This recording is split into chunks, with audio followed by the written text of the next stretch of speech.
Hello, everyone, and welcome to another episode of the Society of the Eternal Mile podcast. I'm your host, Noah Sias. On today's episode, we're joined by bassist Adam Roethlisberger. Adam has been involved with the industry for over 16 years with bands in both Oregon and California.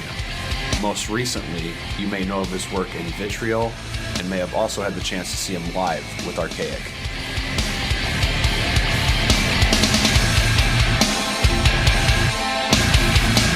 Before we get started, announcements as usual. Make sure you're subscribed to the show on whatever platform you listen on.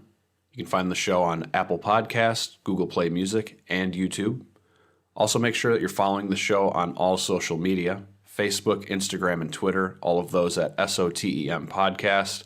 And lastly, if you enjoy what you hear and you'd like to contribute to the show, consider checking out the show's Patreon. For as little as $1 a month, you can help support the show and be rewarded for doing so. For more information, head over to Patreon, patreon.com/SOTEM podcast. My first interaction with Adam was on the Lucid Revolution tour with Archaic, Bermuda, and Inanimate Existence in the fall of 2015. That run was a little bit of a strange one for us, being the odd band out of the package. Tack that on with questionable booking agents and a few very shot shows, and it was definitely a different experience. Adam came into the tour a few days in and single-handedly one of the most down-to-earth, no bullshit kind of guys I've met on the road, which was very much welcome considering our circumstances for that tour. I haven't had the chance to share the stage with Adam since, and we haven't had a whole lot of interaction minus social media following. I wouldn't know until approaching him for this interview that he's been at the grind for over 16 years. This was a great opportunity to not only have our first one-on-one conversation, but also have someone who truly understands the meaning of being a part of the Society of the Eternal Mile. So here's my conversation with Adam.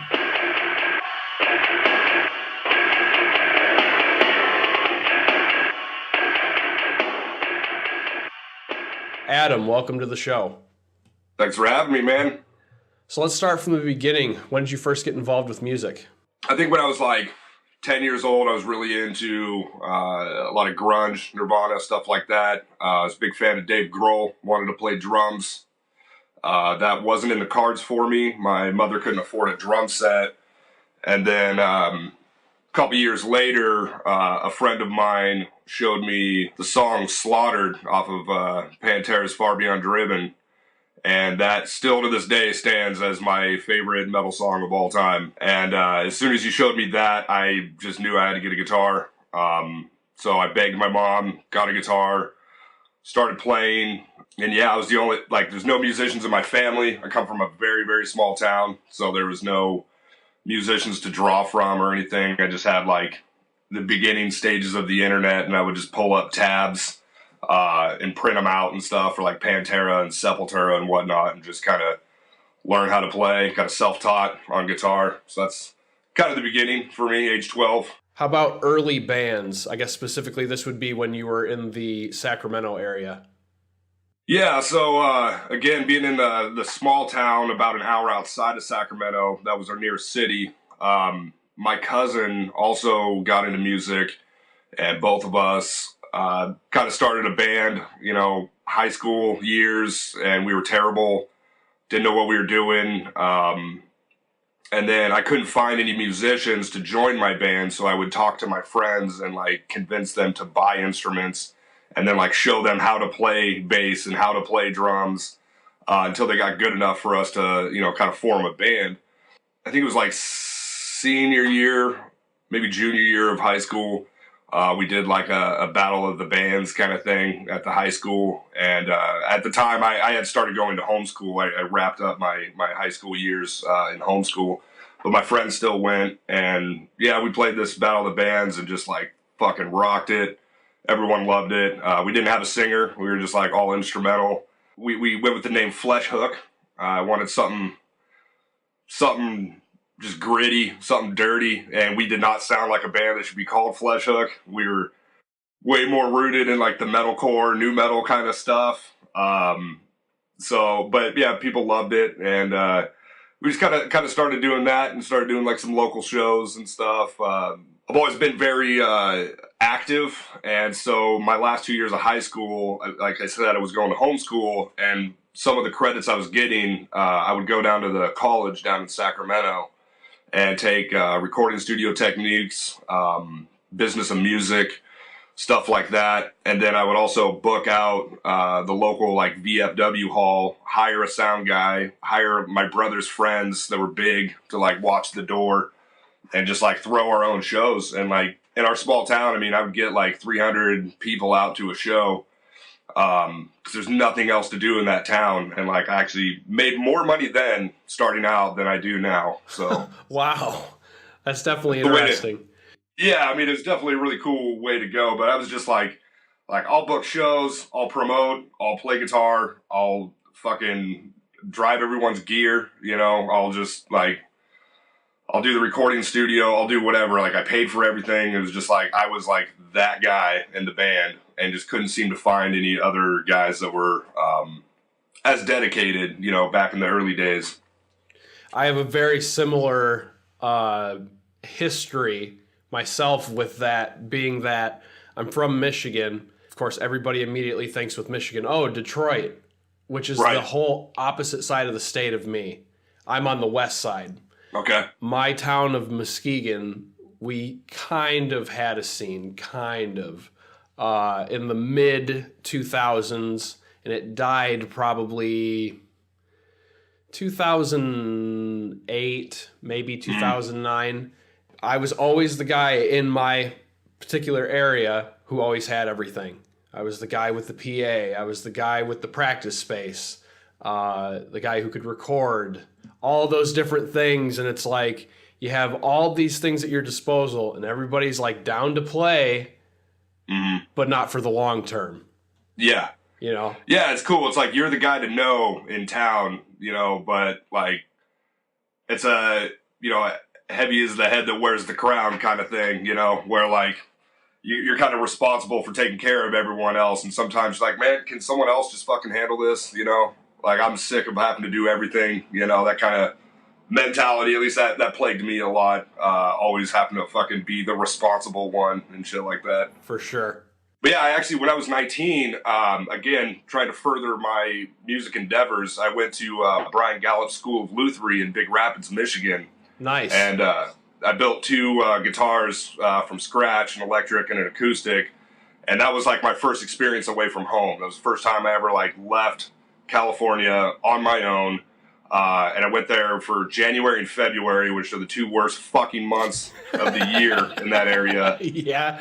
And I froze my ass off and it was fucking miserable. But like the experience I got from building guitars was really cool. So I understand a little bit about Michigan and how treacherous those winters can be. Oh yeah, yeah. That's a very interesting school up there. Very, very well known. I just ran into a guy from high school about a month ago, I think it was, and happened to run into him at this other podcast that I work for. He was not a musician in like high school at all. At least that I knew of him. Mm-hmm. And we happened to start talking. He was like, yeah, I just went up to the school in Big Rapids and, you know, I studied there for a while and it was just like, get out of town. That's crazy, you know? So to hear someone from all the way on the other side of the country coming here for that is kind of cool. Yeah, like it was all older guys and it was mostly centered on acoustic guitars. And they're like, what the fuck is this fucking punk kid doing here with his tattoos and his crazy haircut and shit? And I did absolutely nothing with it. I went out and bought a ton of guitar tools and was going to like start my own shop, but I was 19. I didn't know what the fuck I was doing. And so I came away with this with knowing how to repair guitars like a motherfucker. So that's one thing that a lot of my friends will call me on. And then I got some really interesting tools and stuff. And I got some cool guitars out of it, but it didn't lead to a career or anything like I was hoping. Is there anything else that you want to talk about pre-Portland? When I was starting out, Pantera was like one of the biggest influences, as they are for many bands.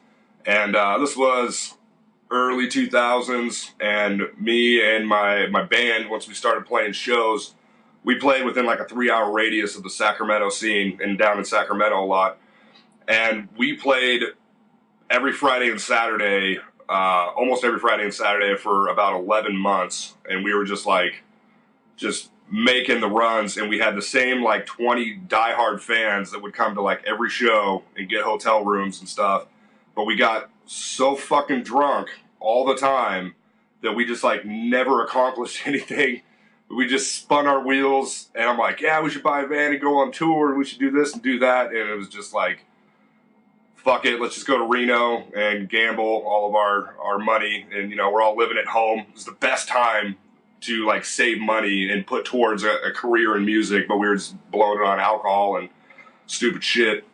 But I did that roughly for about 8 years. I spent about 8 years in Sacramento and a handful of like really shitty local bands, and I knew that I wanted to go do something big, but I just didn't know how to do it. And I kept surrounding myself with musicians that also didn't know how to do it. So it was just like 8 years of spinning my wheels. 2010, you moved to Portland, Oregon. Did you notice a difference in the scene coming from the Sacramento scene? Definitely. Sacramento has always been a few years behind. So when like Suicide Silence and Whitechapel's putting out their second albums, Sacramento seemed to be like just getting into the first one, you know, like just hearing about them. I was living with my girlfriend at the time, and she knew, you know, that I always wanted to be a professional musician, and she came across the band called Those Who Lie Beneath. They just finished recording their first album, and they had like a session bass player, but not like an actual permanent bass player. And so they were looking for someone, and my girlfriend told me about it and helped me like audition for them, and I sent them a tape and stuff, and they saw my incredibly long hair. I used to have like hair down to my waist, and they were like, yeah, dude, you got some chops, and like you got really long hair, you look metal as fuck, so like let's do this. Now they were more on the death metal side of the deathcore scene, but like to me, deathcore was like a new thing. Like I didn't really know it, and it was already alive and well in Portland. So when I did move up here, I realized that a lot of people were a lot more connected to the scene. You know, their fingers were much closer to the pulse as far as like the latest greatest. And there's just like a lot more artsy people up here, a lot of tattoo artists and musicians and stuff. So like it's a fantastic place to be in a band. So you were in Those Who Lie Beneath for a while, and in 2013, that made a transition into your current project, Vitriol, correct? Yeah. Those Who Lie Beneath is kind of one of those things that we wish didn't follow us anymore because it's so vastly different from what we're doing in Vitriol. But it's out there. It's on the internet, so there's no hiding it, you know. But basically the story goes that Those Who Lie Beneath was a band that probably never should have gotten signed, now that I know the story. And but they did. They got picked up by Rise Records, which is here in Portland. And Rise was not the right label for the band. Craig, the owner, he knew that, and he was like, you guys are way too metal for me. I don't know how to market you guys. So he kind of passed us on to a management company. And so, yeah, the album came out the end of 2009. I moved up here New Year's Day 2010 and joined the band. We had a tour set up with the Red Chord, My Children, My Bride, and Chelsea Grin. And this was one of Chelsea Grin's first tours. Yeah, I get up here and just kind of thrust into this whole lifestyle. I'm like, oh shit, like now I'm in a signed band. Like I'm going out on tour with one of my favorite bands in the Red Chord. You know, I fucking love those guys. We did 2 tours. Band fell apart. Fucking lot of drama and bullshit. The band lasted like 6 months since I got involved. And we lost, like our drummer just quit. One of our guitar players quit. And then our singer, Jamie, went on to I Declare War and had a very successful run with those guys. Still doing that. And yeah, it was just like from like June to August of 2010, we went from about to tour Europe to me and Kyle sitting in a fucking bedroom. Label dropped us, management dropped us, booking agent dropped us. All the band members left, and it was just like me and Kyle, just like, what the fuck just happened? So then, yeah, we kind of picked up the pieces, and we're like, the other guys in the band were more rooted in deathcore and hardcore and breakdowns and stuff like that, and we're like, that's all fine and well, but we want to be a fucking death metal band, and we want to write just like insanely fast and crushing music. So we took things in that direction. It's been a long fucking term project with a lot of ups and downs, just trying to get started. But yeah, we're nothing like Those Who Lie Beneath anymore. But me and Kyle used to be in Those Who Lie Beneath, and our drummer, in fact, he played in Those Who Lie Beneath as well. So it's like 3 out of the 5 guys from Those Who Lie Beneath are Vitriol, but couldn't be further from like what Those Who Lie Beneath was. You know what I mean? Sure. So the band has one EP with another on the way. You have 2013's Antichrist EP, and then Pain Will Define Their Death coming out in November. I had a chance to check out the track Victim through Metal Injection, which congrats on the coverage, by the way. Yeah, thanks. That song is monstrous. Just insane. How's the response been to that so far? It has been overwhelmingly just good. Like, people, like you'll see like someone post a video or whatever, and comments will be like, sick, bro, and brutal. But like, across ours, you know, people are like, fuck, I haven't heard anything like this since like 99's Haiti Turtles King of All Kings. And like, I haven't heard shit like this from fucking, since like Morbid Angel did this record or whatever. And it's just like, it's really cool because those are our influences. And that was kind of like what we were going for. We wanted to have kind of take the late 90s, early 2000s death metal when it was like scary and frightening and fucking just like really, really heavy, and we wanted to take that sound and kind of push it a step further. And a lot of people have been responding and seeing that, understanding what we're going for. And yeah, I think Victim's just like a fantastic single. It really sets the pace for who we are, and there's no clean singing, no slow parts, no mellow anything, and we wanted our video to represent that. The video is just us. There's, you know, no crazy effects or anything like that. It's just like as raw and organic as we can make it. And I think the video really did the song justice. So I have this weird thing about my listening experiences where I find myself kind of visualizing the location of a band in their music. Some of the more extreme bands I've heard, similar vibe to Vitriol, reside in the Pacific Northwest. Of course, there's extreme bands everywhere. Sure. But there's a certain darkness I find with a lot of bands in that region. Do you notice that? Yes. Portland and Seattle have a ton of doom, black metal, and just like darker bands.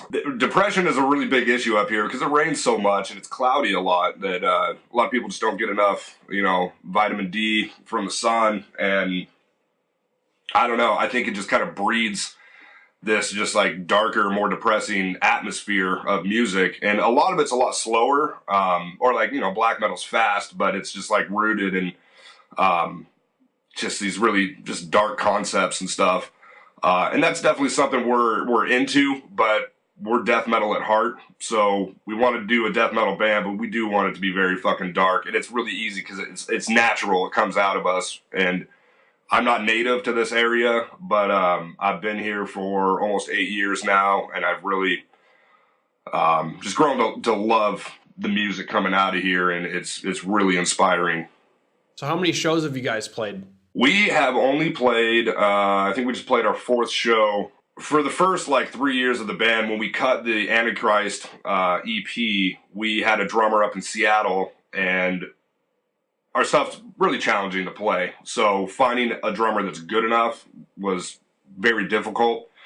And the only person we could find that was willing to do the band and like take it serious was a guy up in Seattle. So band practice was like once a month for the first 3 years, and we would have to drive 3 hours north up to Seattle to practice with our drummer. And you have one shitty practice, and it's like, all right, well, see you next month, you know? So it took a really long time to kind of get the ball rolling. We put out the Antichrist EP, and then a lot of shit started to fall apart. We had a lot of close family and friends had passed away.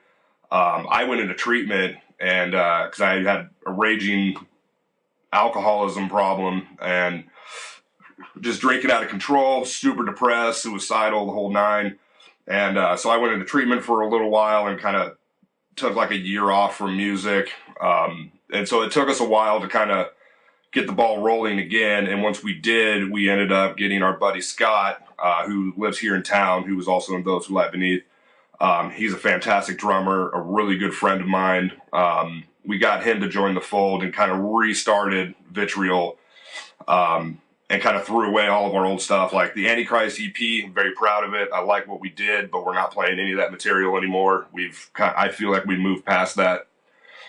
So Pain Will Define Their Death is kind of the new statement from the band, and this is what the rest of the album is going to, sound like. So kind of rebranded a little bit and just kind of got the ball rolling again. So over the last 2 years, we've started to get the ball rolling again and just finally got to the point where we can start playing shows and feel really comfortable doing that. So yeah, we haven't played a whole lot of shows, but we've all been in professional bands. We've all played hundreds of shows with other projects and stuff. It's just Vitriol is a very new thing, even though it's with 3 very experienced guys. Pain Will Define Their Death comes out next month. Anything else happening for you guys for the remainder of the year? Yeah, man. I mean, we've been contacting the powers that be, and we hired a PR guy, which is how we got that post on Metal Injection. He's been setting up a lot of interviews for our guitar player, Kyle. He is the visionary for the band.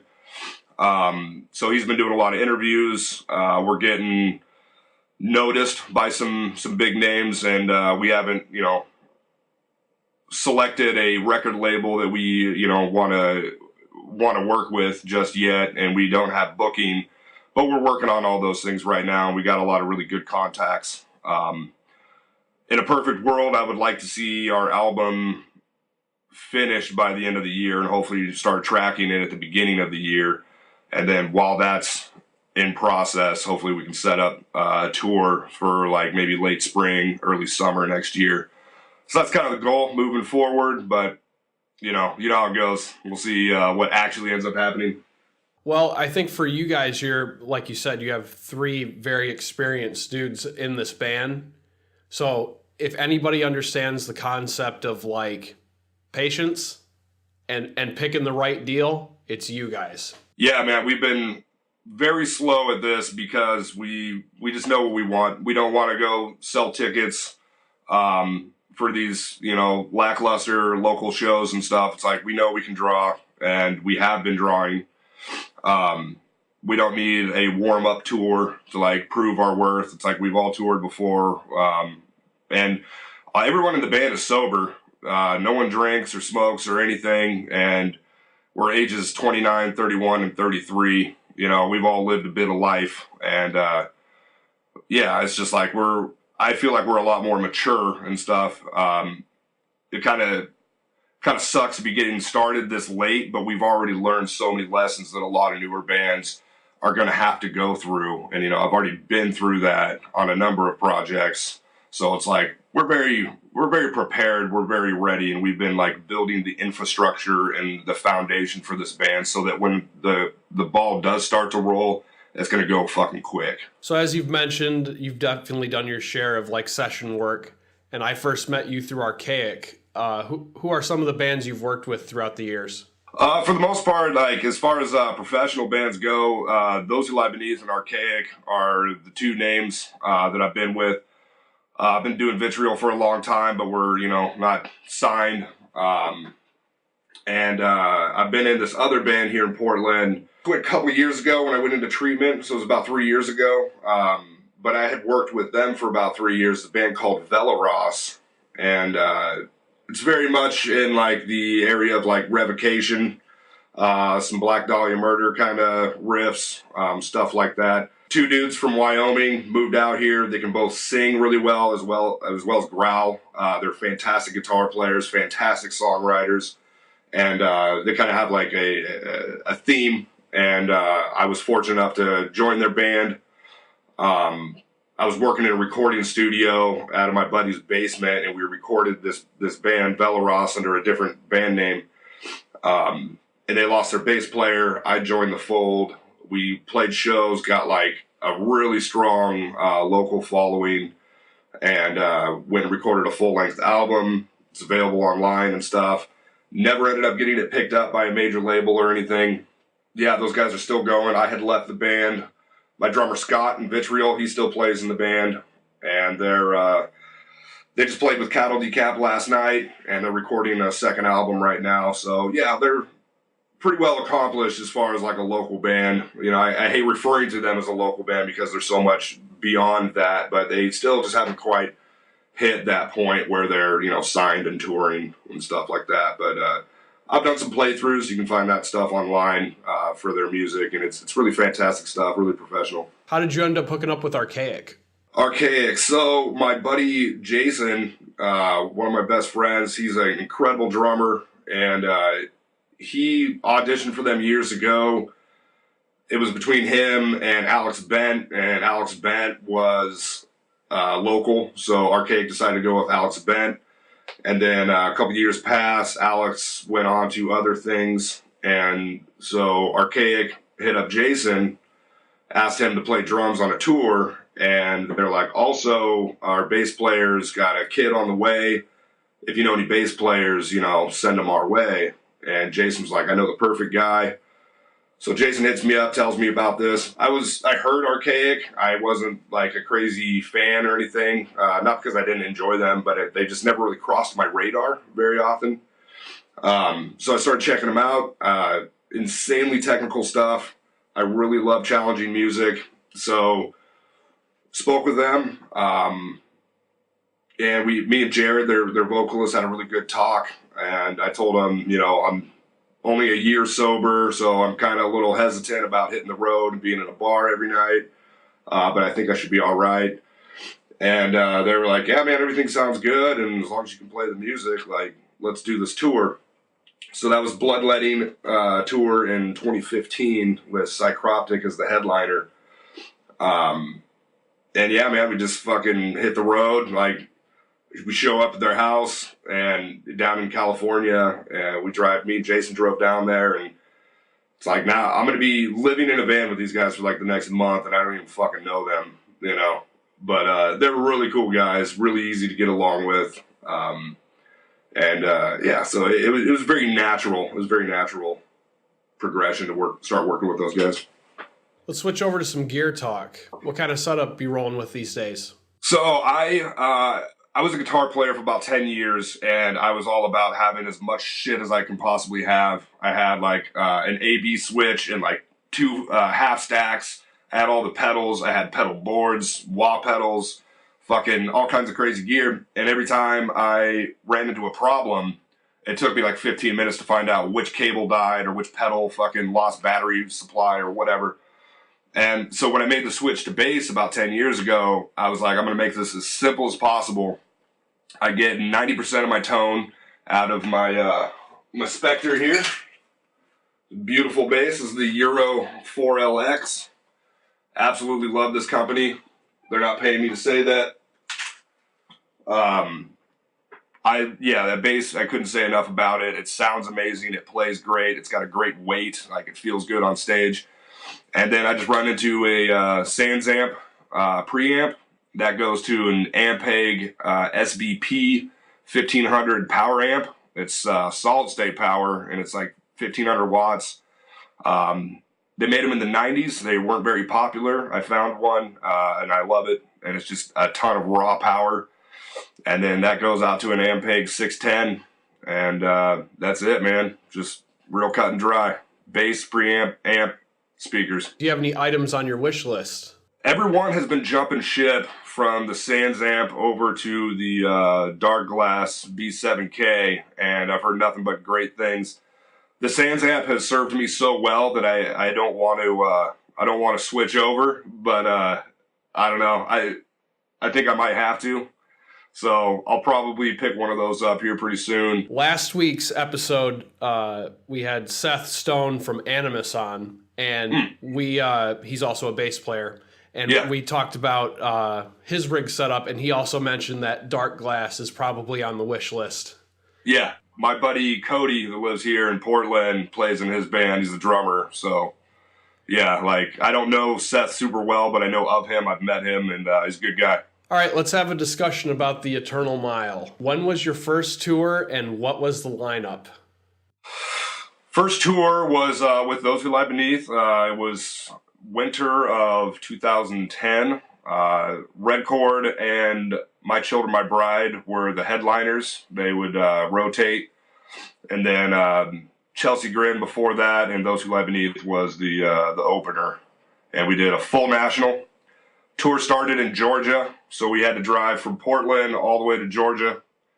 Then we did a lap around the U.S., ended in Jersey, and then had to fucking drive back across the country to get home. So we did 4 passes across the country in all for that tour. But that was a fucking awesome tour.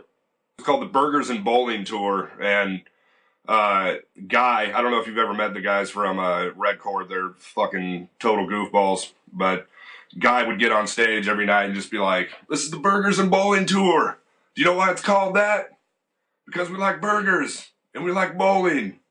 And the crowd's just like fucking crickets, man. It's like, all right, this next song's called. But yeah, Guy is very socially awkward. I fucking love it. He's got a very dry sense of humor, and it's hilarious to see him do that shit on stage. Now, with you having the longevity to your career here, this might be a tough one to answer. So I suppose just try to get it in the ballpark here. Between touring and local shows, do you have any idea how many shows you've done? I have actually calculated this before. Let's see if I can remember. I would like to say I've probably done over 300 shows. How many dates do you try to hit in a year? The more the merrier, really. I'm the kind of guy that, like, I live very simply. Everything I own fits in my bedroom, and, like, when it's time to hit the road, it's like I just fucking throw clothes in a bag and pack up my bass equipment. I'm ready to go. I fucking love the road. I love living in a van, sleeping in fucking parking lots, the whole bit. Like, if I had my way, I would tour, like, 9 months out of the year. Do you have any particular markets that you enjoy playing in? Fucking Texas, man. I fucking love those people in Texas. They're so awesome. Yeah, every time I go there, such great, like, hospitality. The fans are always into it. We only had one bad show in Texas. It was on the tour that we did with you guys when we played San Antonio. But like, other than that, we've always had a good time. The people treat us right, and they buy a lot of merch, and they're just, like, stoked to be there. Yeah, I just can't say enough about Texas. Like, if Texas wasn't so fucking hot, I would consider living there. Yeah, it's definitely an interesting state, considering Austin is a very, like, forward-thinking city, almost to the point where it's like, man, are we really in Texas right now? Right. Austin reminds me a lot of Portland. They're very similar, but then you go to fucking Dallas and, like, I don't know, people just, like, fucking carry guns and fucking drink whiskey and shit. Like, all those stereotypes about Texas I have found to be very true. And it's great, and I love it. It's very, like, you watch, like, the Pantera DVDs from, like, their touring days and everything, and it's like Dime and Vinny just, like, really embody that, like, Texas fucking spirit, and I just love it. Do you have any favorite venues? The Foundry. In Lakewood. Yeah. Yep, we just played there on our last run, and that's interesting. That's an interesting place. Yeah, it's cool. They have, like, a couple burgers there, and then, like, the night that whatever bands are playing, they name the burgers after the bands, and yeah, it's just a cool joint. Usually a lot of people show up. Great sound, great stage. Yeah, man, that's a really cool joint. I like that place. What's another fucking good one? Oh, the Blue Phoenix down in Albuquerque. I'm a big fan of Joe. He's an awesome promoter, and, like, he is, like, the reason Albuquerque even has a fucking metal scene. He's been, like, trying to keep it alive for a long time. He does a lot for that area. I can't say enough good things about that guy. He's got a really cool venue too. Back on the Foundry, I don't know if you know this, but the sound guy actually has this YouTube channel, and he has, like, a GoPro set up on that would be stage right. Yeah. And I didn't put two and two together when we rolled in there, and I was like, man, there's that camera.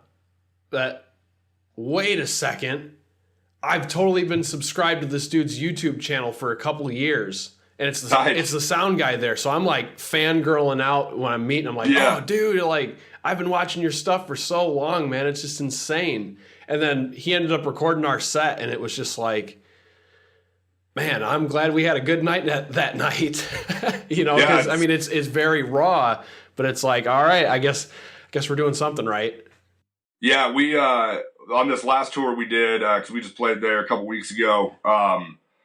We have this guy Nate filling in on drums. Nate, fantastic drummer, one of the easiest people to get along with. I fucking love that guy. The one bad night he had was at the Foundry, which wasn't really like a bad night. It was just like one song that he kind of got tripped up on. And then I did see the footage. I'm like, son of a bitch, man. Like the one night, none of us knew that he was filming. Like we weren't familiar that was a thing that he did. Right. And then we saw the footage later, and I saw like 10,000 other bands that had played at that venue. So that's really cool. I wish I would have known, because I would have like picked stage right to play on that side, because I was constantly, as the bass player, covered up by a guitar player or a singer. So, you know, I couldn't stroke my ego by watching myself play. Right.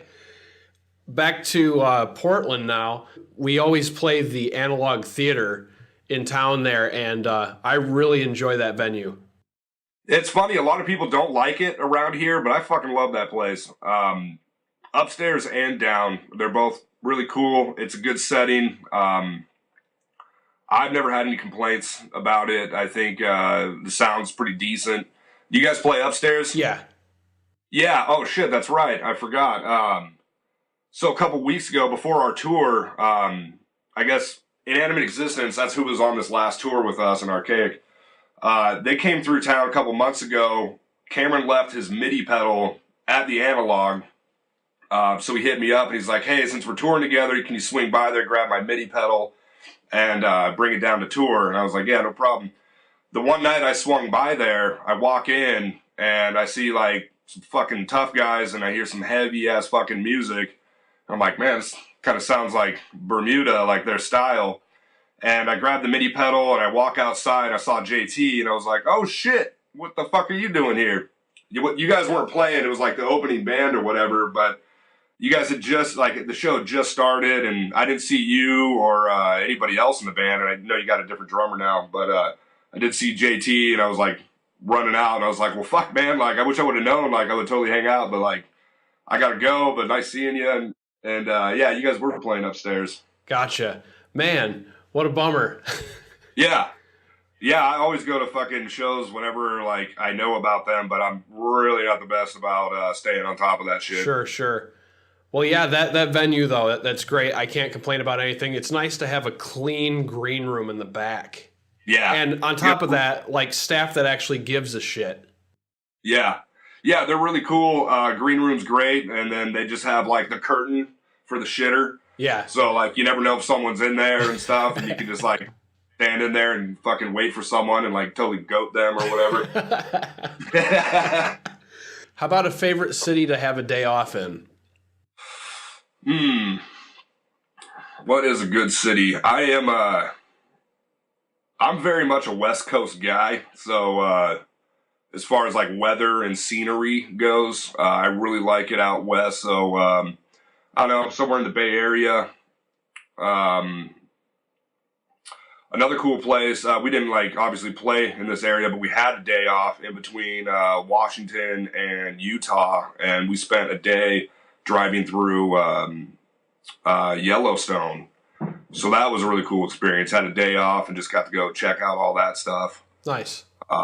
Washington, D.C. was another one. We had a day off, and we went and checked out the Capitol and Washington Monument, and just see all that crazy shit and all the insignia and stuff from like obelisks. And Jared from Archaic's like really, really into conspiracy theories and stuff, so he's got a ton of like really interesting information about like the setup of the Capitol and like all the buildings and shit. It's really, really cool. I found myself, as far as like favorite spots to have a day off, I love Seattle.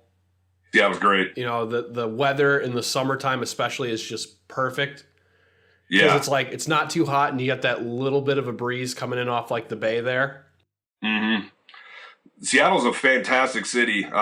Way too many fucking people live there. Traffic is horrendous.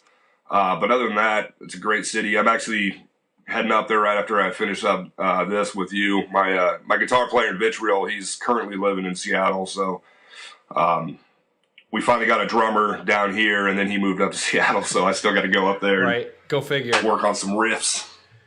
What would you consider to be the biggest rookie mistake being on tour? Yeah, I think a big one would be just like not having the appropriate gear when you go out on tour. A lot of guys take out amps that they're like, oh, I just replaced the tubes in it fucking 3 days ago, and then they blow tubes immediately because it wasn't biased correctly. Drummer goes out there with a pair of sticks, not thinking that he's going to break a stick all tour long.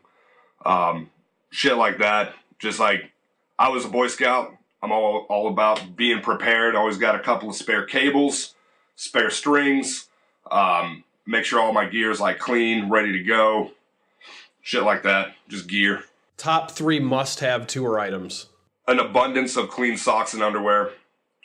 You could wear shorts and shirts many days in a row, but got to be able to change the socks and underwear. I'd say another one would be baby wipes and baby powder. Showers can be few and far in between, as you know, so you can always bird bath and just fucking dump a bunch of baby powder in your underpants and you're good for like a day or two. For me, I would say a big thing of like amino energy, the pre-workout stuff.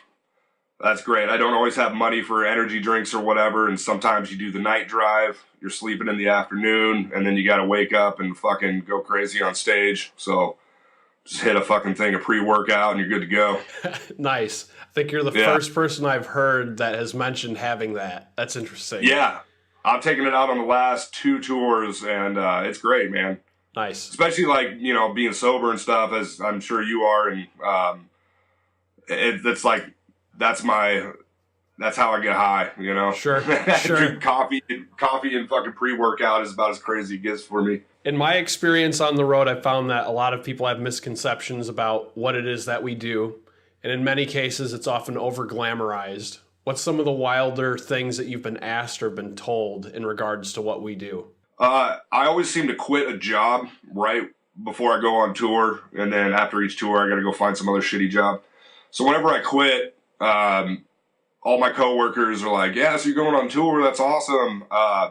They're like, come by and like, let me check out your bus.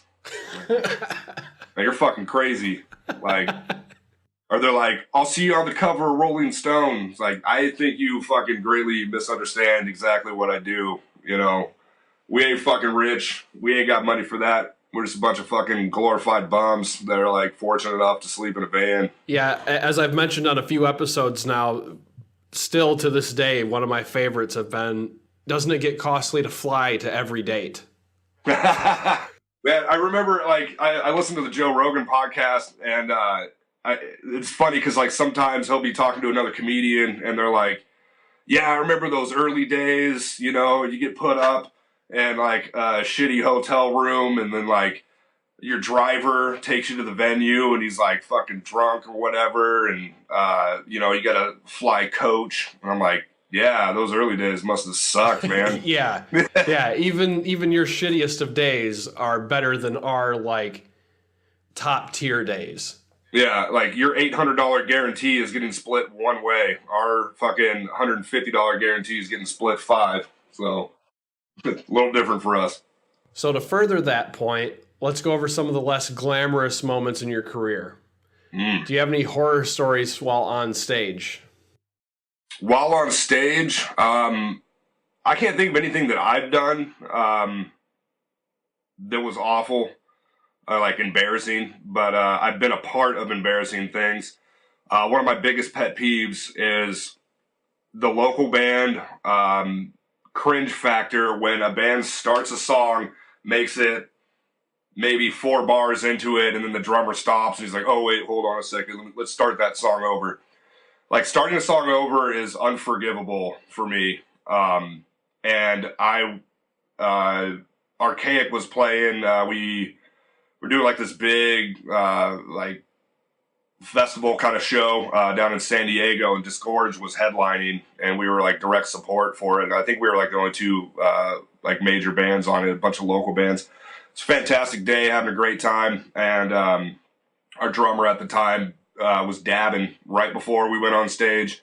Like, he set up his drums, went out to dab, and then came back in, and he totally missed our second song, went from the first to the third song, and then the next one after that, he made it like 4-8 bars in, and like had to stop and reset. And I was like, I do not want to be here right now. Just complete mood killer.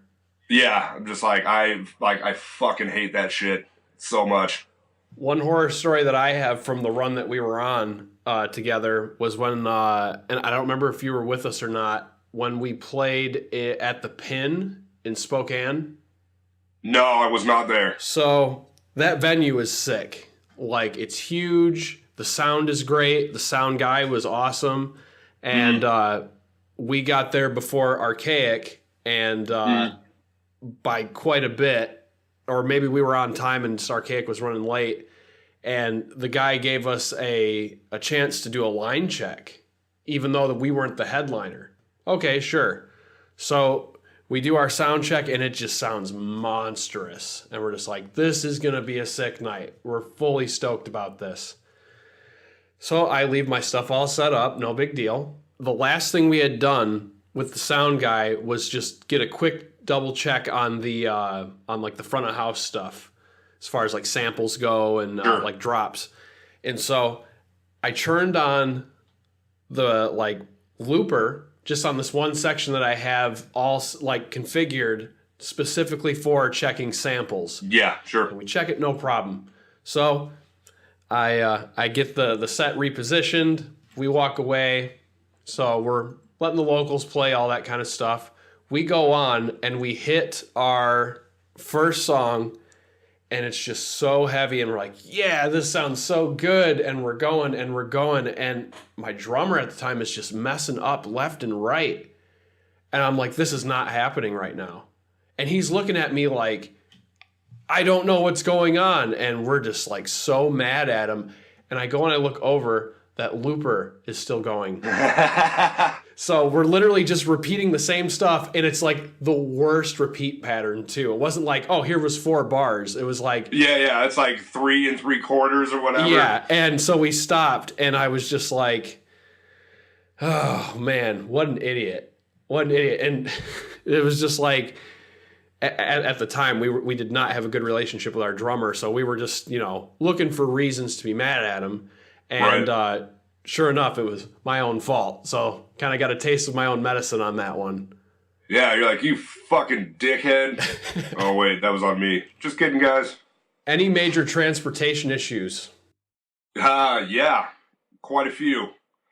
All in Archaic, I was beginning to think that the van only broke down because I was a part of it. The tours that I did, the van has had problems every fucking tour, but the van never has problems on the ones that I was not a part of, seemingly.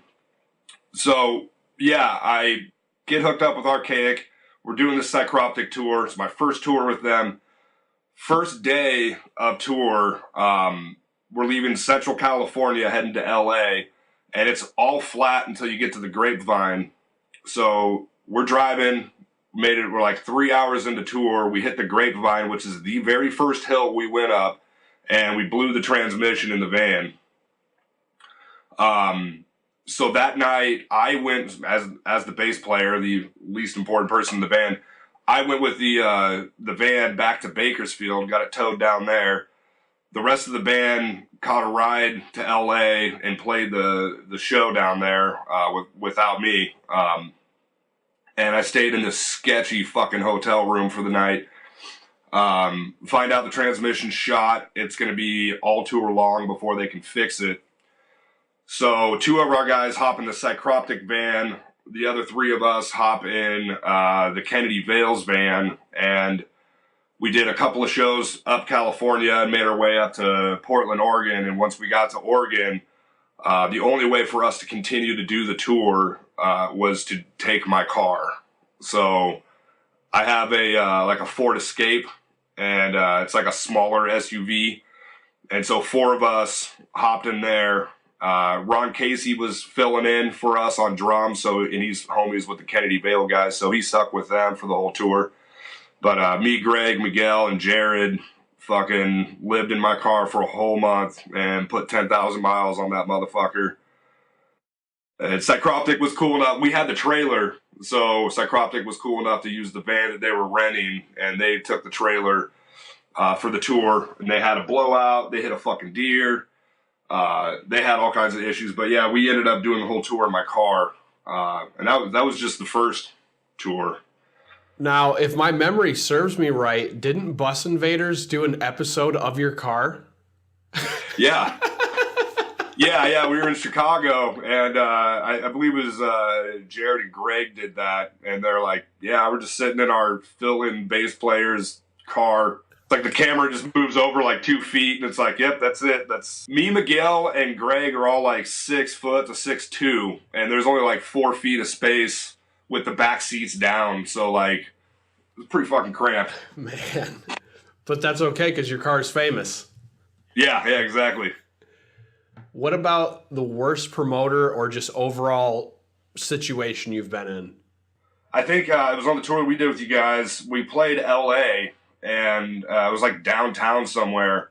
I can't remember the name of the joint. Was it a 5-star? Yeah, it was the 5-star bar. Yep. Yeah, that place that was awful, man.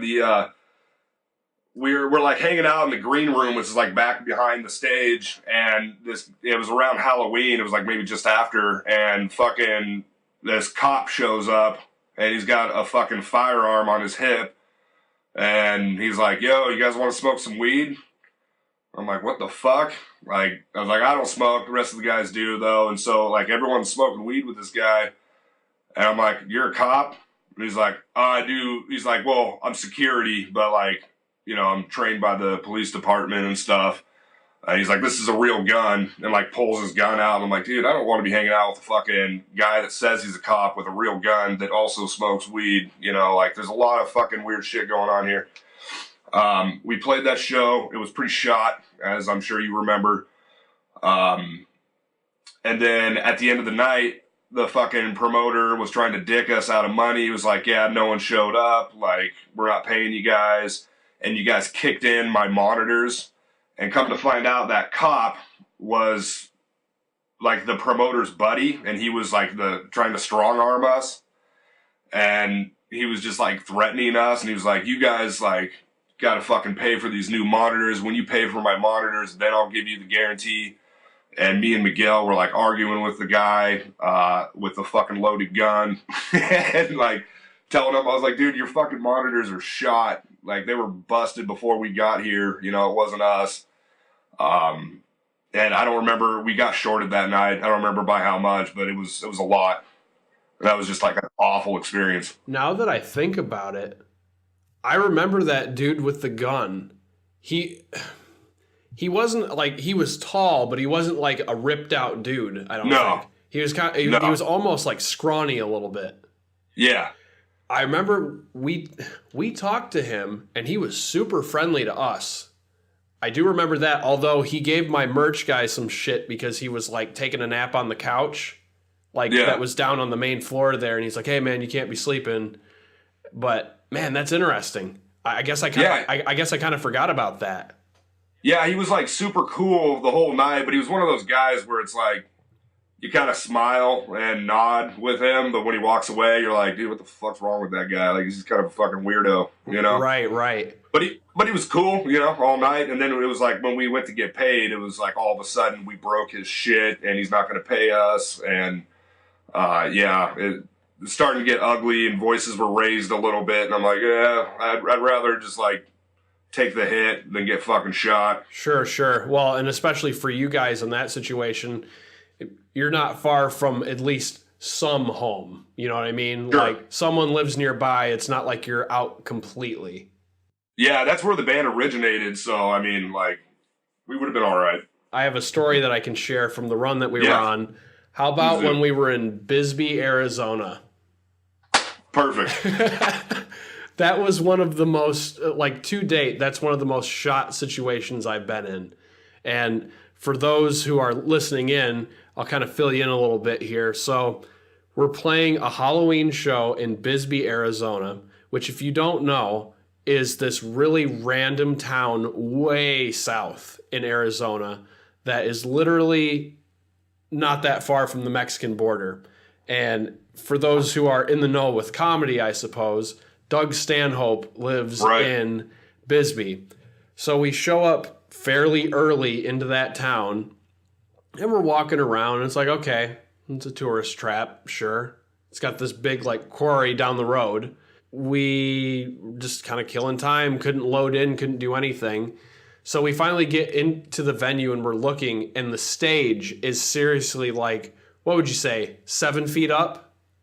Yeah. Because it had those really stupid steep steps in the front of it. It was about as tall as I was, yeah. And it was the steep steps, and we're having to load our gear up onto there, and, you know, everybody's rolling with huge cabs and all that kind of stuff, so that's not fun. And come to find out, there's no PA at the venue at all. And it was it was the promoters understanding that we were bringing all of our own stuff, including a PA and a sound guy and all that stuff. And had we had told her that beforehand, she could have had a PA there. Mm-hmm. So, yeah, that was an interesting night because we get into town, and one of our guitar players, one of his best friends, had just passed away. And so right when we got into town, he got a phone call, really close friend of his. And so we were like, take the night off, man. Like, don't worry about it.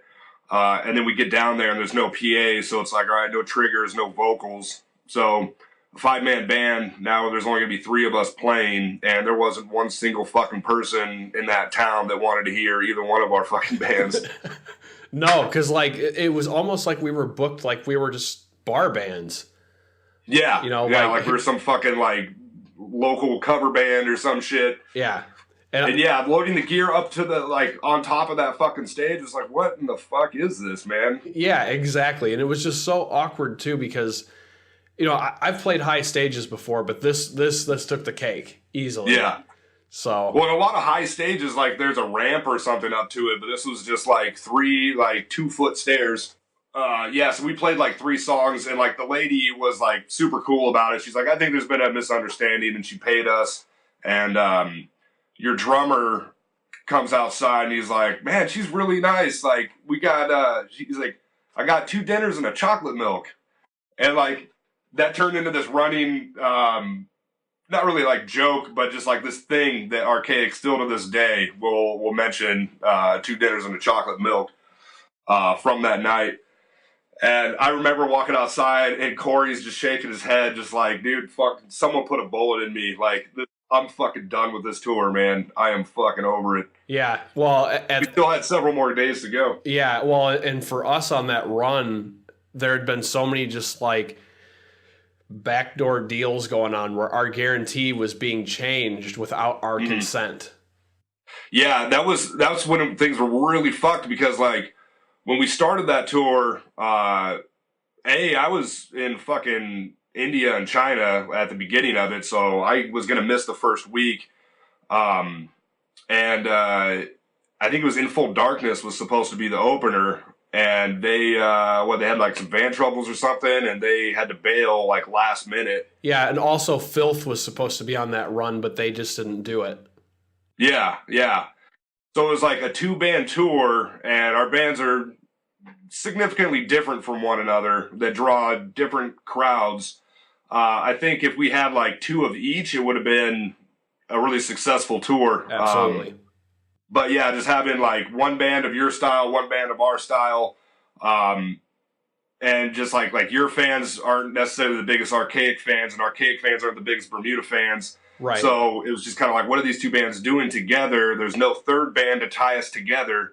And then we show up to these places, and the promoters are like, I ain't fucking paying you guys for, you know, an hour's worth of fucking music between the both of you. And people, you know, probably saw that it's a 2-band tour, and they're like, fuck it, I'll catch them on the next run, you know? Right. So yeah, I mean that tour had disaster fucking written on it right from the get go. Yeah, and for us, it was so tough because we rehearsed here in Michigan, and our first date was in Bend, Oregon, Yeah. which made zero sense. But we went out and we did that run, and by the end of it, by the time we hit DNA Lounge in San Francisco, we were just cooked. And of course, that wasn't the end of the story for us because we had to go right into Canada for our headliner run and do that for another 2 weeks. Fuck, that's right. And Sharp was playing bass for you guys for that, right? Yep. Now, that all being said, and all the negative here, we showed up into Vancouver, and we have you played up in Vancouver? No, I haven't. Okay, so there's this kind of little cult venue, as I call it, or just like iconic, but it's not in the ways that most people would think of iconic. This venue called the 333. I've heard of this place. So it's literally an open stall from this Chinese auto repair shop. And we were, morale was very low. And it's like, all right, well, time to meet new people. Let's tough this out. And of course, this first venue, and it's just like, can we please play on a proper stage? Please? Yeah, like something's got to give, man. So we get in there, and we can't backline. So that's already great news. And it's raining, and it's cold, and we're all in the situation where we don't have cell service anymore. So it's like, sweet, I'm so glad I'm in Canada right now. So we're outside, and we're just kind of, got poo face going on. Just these group of 3-4 people come up, and they're like, hey, is this the Bermuda show tonight? And we're like, oh, yeah, Bermuda's playing here. All right, little confidence booster. Mm-hmm. And we start seeing kids coming in. It's all good. And so we're like, hey, maybe this will work out. And so we go to walk in the venue, and we can't get the door open. It's stuck. Can't quite figure it out. We're pushing. And I see a foot kind of by the door, and we're just like, man, get the hell out of the way. We finally give it a good push, and this room is just packed. Fuck yeah. And it was just like, all right, we're getting even better. All right. So we go to play, and this was our first date with the rest of the tour package, which actually at the time it was just Weston, because Obliterate was they were on their way to the West Coast, and their van blew up on the way. Eddie. So they had to wait for a little bit. But those guys are fucking awesome, by the way. Oh yeah, great dudes and just insane live. Yeah. But so we listened to Weston play, and they were great, very weird, but in a complimentary way. And we go on, and we're playing, and I think by song 3, someone is literally knocked out in the pit at our show, and it's just there's this body on the floor and just tidal waves of kids. And it was just like, this is absolutely insane. I'm totally ready for 2 more weeks. Yeah. It's crazy how you can be in that kind of situation where it's just like, man, this sucks. But you have that one show that's just like, all right, quit complaining. You could be doing other things. Totally, man. Playing in front of fucking 12 people is the worst feeling when you're on the road. It's just like, man, we're a long way from fucking home, and it's I'm glad 12 people showed up, and I'm still going to perform, and that's my personal rule, is I don't give a fuck if there's 1 person or 1,000, I'm still going to perform the same way every time. Absolutely. But it's just so much easier to perform in front of a big group of people that really fucking want it. Yeah. And I remember this was last summer, we're on tour with Veil and Nath and Singularity, and we had this basement show in Boise. And so all tour long, we're like, we're going to be playing in some kid's fucking basement. That show's going to suck, Just had this shitty attitude towards it. When we got there, super awesome people, They had a bunch of couches, and they're just like, yeah, man, fucking hang out. Here's the Wi-Fi. We got video games. We got drinks. Take a fucking nap, whatever you guys want to do. Hung out there all day. We go down to the basement. There's, like all of our gear takes up like a third of the basement. And we crammed like 30, 40 people into this basement. And it was just like wall-to-wall people. And the first two bands played, and, everyone's just watching because it's such tight quarters. But then right when Archaic went on, we were at, like, the first, like, fucking heavy part of our set, 30 seconds in, and I just ran out and just started fucking shoving people. And the whole basement was just, like, this fucking crazy, like, circle pit, and people are jumping and shit. And it's just, like, someone's going to fall into the drums. Someone's amp's going to get broken, but, like, fuck it, man. And nobody got hurt. Nothing got broken. Everyone had, like, the time of their life. And it was, like, one of my all-time favorite shows I've ever fucking played. Just because, like, the energy was just, like, through the fucking roof at that place. And it's crazy. Like, you'll have these gigantic venues, and you could have a lot of people there. And it's like, sweet, this was a super easy show. But there's something about those real intimate venues, even the non-venues, that really have that experience that, like, you can't top it. You literally can't. Yeah. All right, so I'm curious to hear what kind of advice you'd have for a few groups of people. For starters, what advice would you give to local bands? Not necessarily local to your area, but just in general. A big recurring thing that I come across is sometimes these local bands will open up for us, or I'll just go to a show here in town, and I'll see a local band that is just not fucking ready, and I hope that people can be objective in what they're trying to do and really, like, sincerely drop their ego and ask themselves, are we ready to be playing in front of public? Everyone kind of sucks when you first get started, and that's just kind of the way it is. But yeah, like, I've seen some bands out there that it's like, guitar player doesn't know how to tune his guitar properly. He's playing solos that are just atonal. There's just, like, no scale. It's not following a key or anything. Just random note selection. Bass player doesn't know how to play. Drummer can't do fucking doubles with his feet, but he's trying anyways. And, singer can't sing.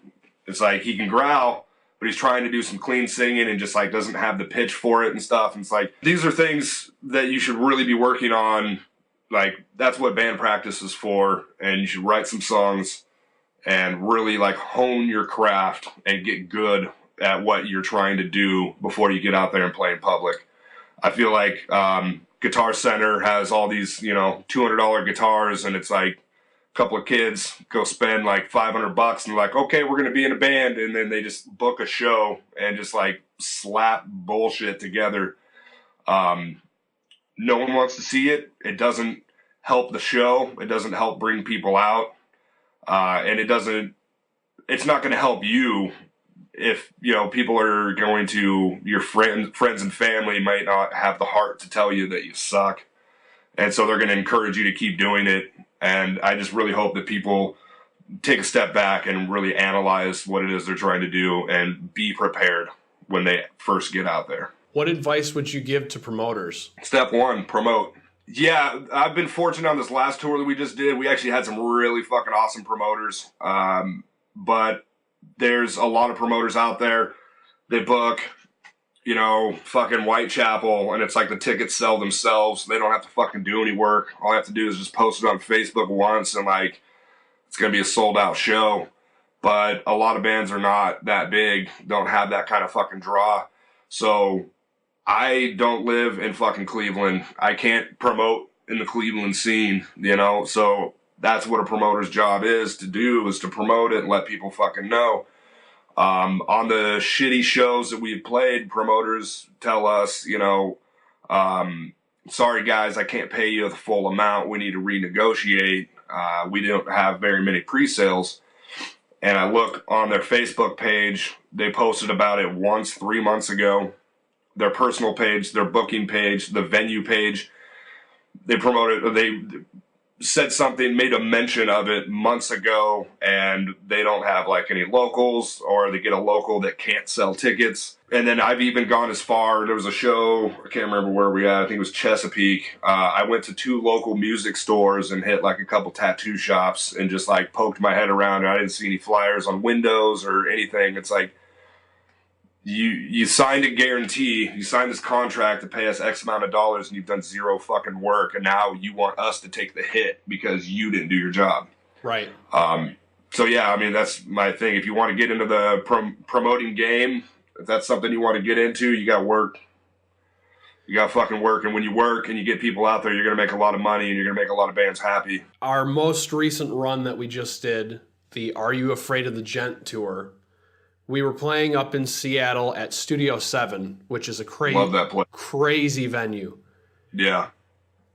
And for whatever reason, the run that we did, almost all of the West Coast was shot, which usually it's the other way around.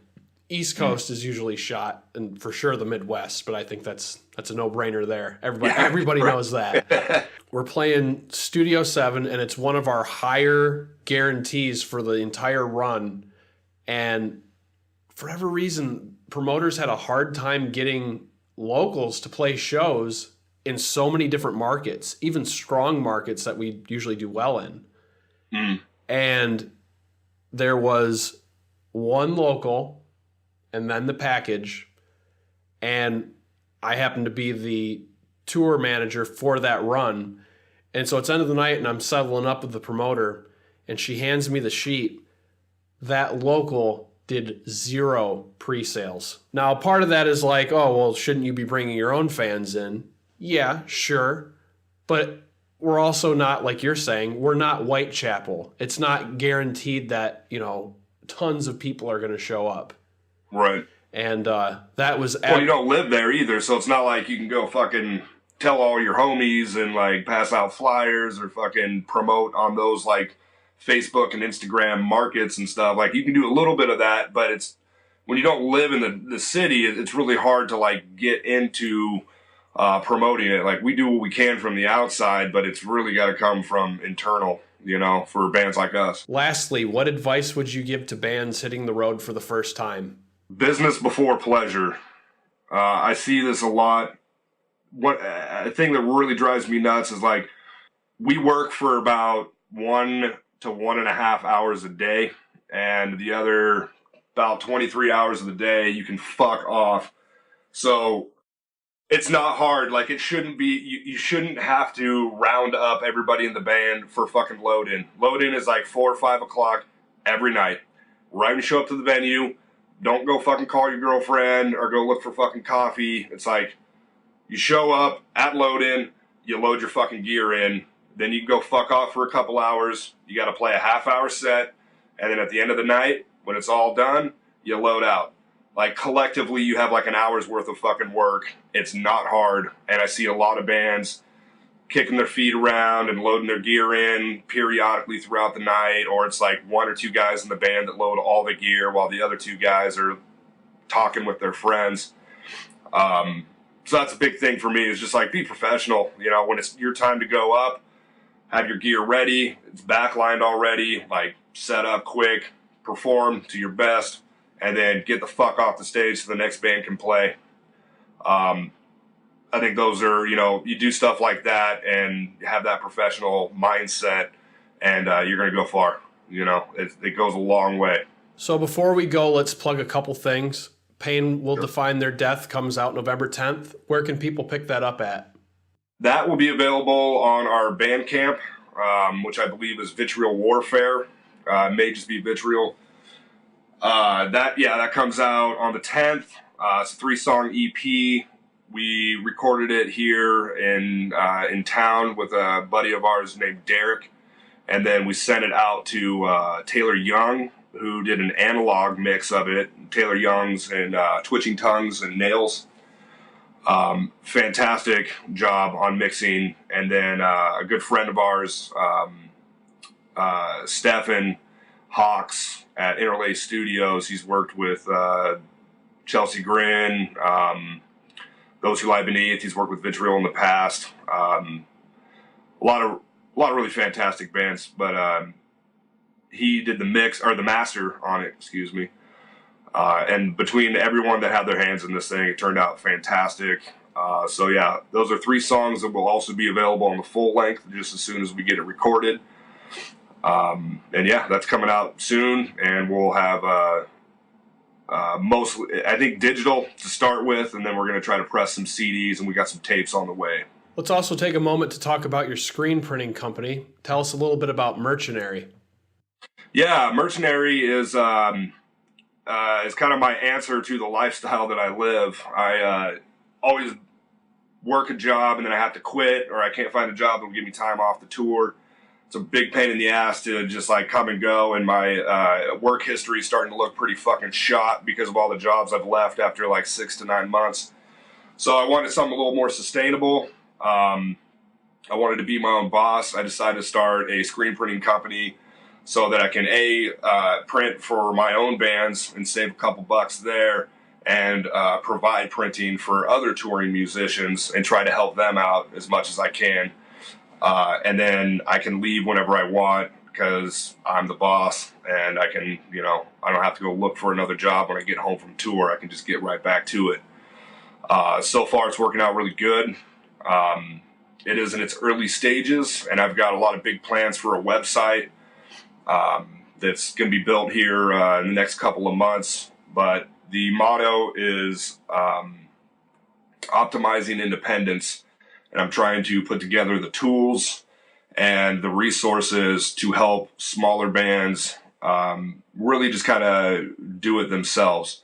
Very low prices on screen printing, and I'm trying to offer options for people that if they need, an overnight turnaround, if they're on the road, I want to be that guy that's, there for them, as well as provide a bunch of resources for, photographers and artists that do merch.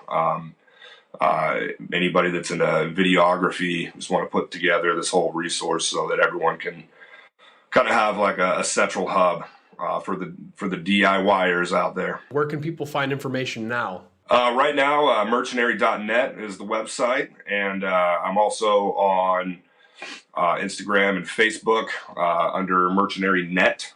Yeah, just whatever questions you have for me, whatever you need to get done, I'll find a solution.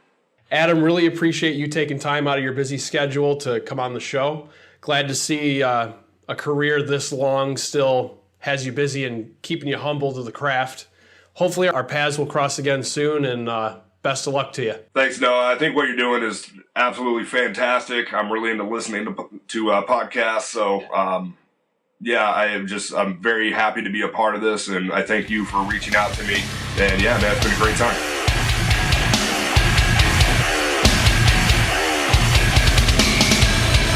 That concludes this episode. I'd like to thank Adam for coming on the show. Be sure to check out Vitriol and also keep tabs on any of the bands that Adam fills in for. Also check out his screen printing company, Mercenary. Don't forget to follow the show on all social media, and if you enjoyed what you heard, stop on over to Patreon and show your support. I've been Noah Sias, and thank you for listening.